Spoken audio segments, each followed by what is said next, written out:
Bom, agora vamos falar das revoltas no meio urbano. A gente vai falar basicamente dessas duas revoltas e para a gente falar disso daqui, a gente vai ter que chamar para lembrar, né, de alguns problemas, do que é lembrar o que era o Rio de Janeiro no início do século XX. Rio de Janeiro era um lugar sujo, embora fosse um dos portos mais importantes do Brasil.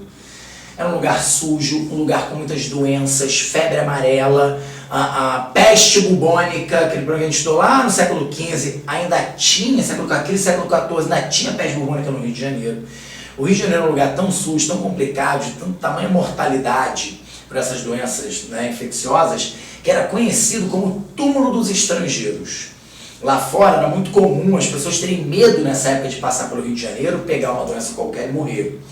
Tá? Tinha até empresa de turismo que falava assim, viaje para a Argentina sem ter que passar pelo Rio de Janeiro, olha que maravilha. Né? Pelo risco que as pessoas tinham, medo as pessoas tinham que passar por aqui.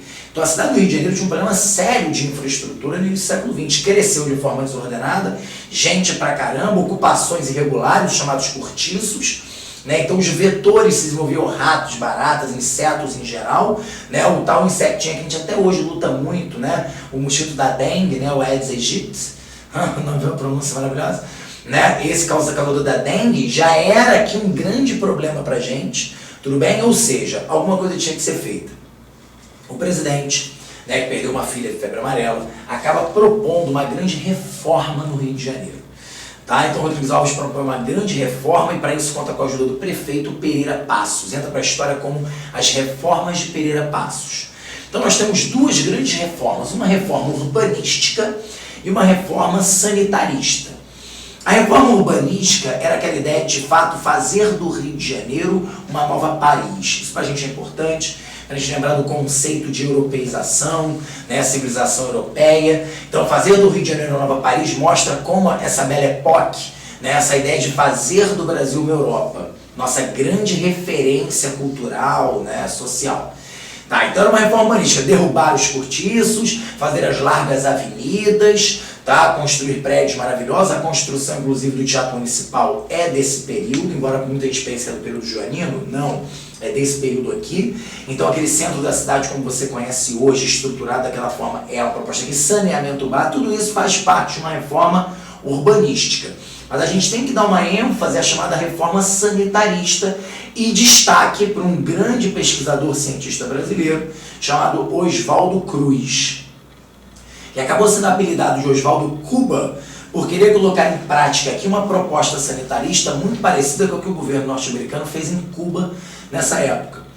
Tá? Logo depois da independência cubana, o governo norte-americano entrou com uma série de medidas sanitaristas que funcionaram e Oswaldo Cruz então propõe, né, essas reformas aqui. Então, claro, essa parte do saneamento básico faz parte da reforma sanitarista, né? A grande perseguição aos vetores, tem uns casos curiosos, né, da prefeitura pagar pelos ratos capturados pela população, isso é uma coisa muito interessante, já deve ter ouvido falar disso, e até os cariocas malandros, né, que criaram ratos para poder vender, isso é muito do carioca também, né, esse jogo de cintura, aquela malandragem, não é isso?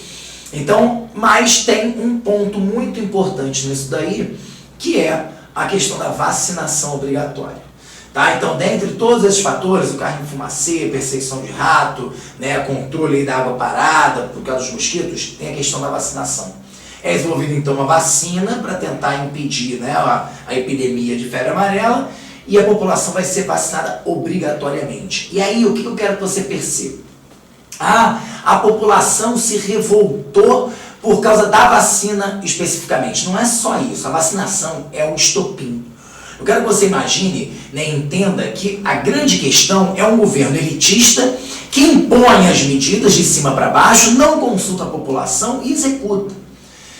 O bota abaixo, que foi a grande derrubada dos cortiços, aquelas moradias irregulares, realmente, né, onde os vetores se desenvolviam, não havia saneamento básico, tudo bem, a gente entende que os cortiços eram um tipo de habitação ruim, prejudicial para a cidade, mas não houve uma negociação, uma retirada das pessoas para uma outra área qualquer. Simplesmente derrubou-se, né, aquelas moradias e as pessoas acabaram tendo que ocupar as encostas dos morros, intensificando um processo já anterior de favelização no Rio de Janeiro, né?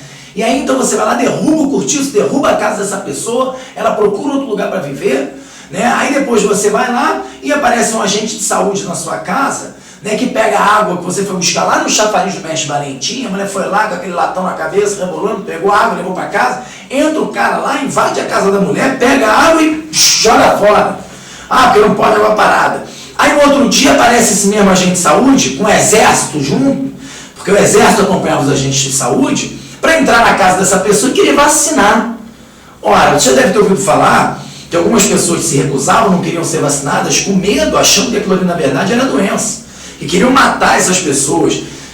É claro que a gente não precisa, né, colocar que todo e qualquer caso de revoltosos foi por isso, mas sim por uma política de imposição. Mas é de se imaginar assim que as pessoas tivessem medo. Né? Esse Estado não dava nenhum tipo de sinal de preocupação com o bem-estar dele, porque eles estão querendo me vacinar. Né? Então isso é muito complicado. Então a população se revolta, é um estopim essa vacinação, essa invasão de casas a fim de vacinar as pessoas. A população vai para as ruas, né? Há um quebra-quebra, vira-se os bondes, até o bonde que eu trabalhava, né? Era condutor de bonde, tal, destruíram o bonde que eu trabalhava, era uma empresa inglesa, inclusive. Então, quer dizer, o governo se vê realmente acuado frente à grande manifestação, em 1904, e acaba recuando. A vacinação deixa de ser obrigatória, embora, claro, né, você tem uma série de limitações. Mais ou menos hoje, como voto, você tem que estar com o voto em dia para poder fazer uma série de coisas, conseguir um emprego, A prefeitura, o governo acaba criando novas formas de pressionar a população para se vacinar. Mas o decreto de obrigatoriedade, invasão dos domicílios, ele acaba. Seria assim como se uma vitória da população, uma vitória desse movimento, tá?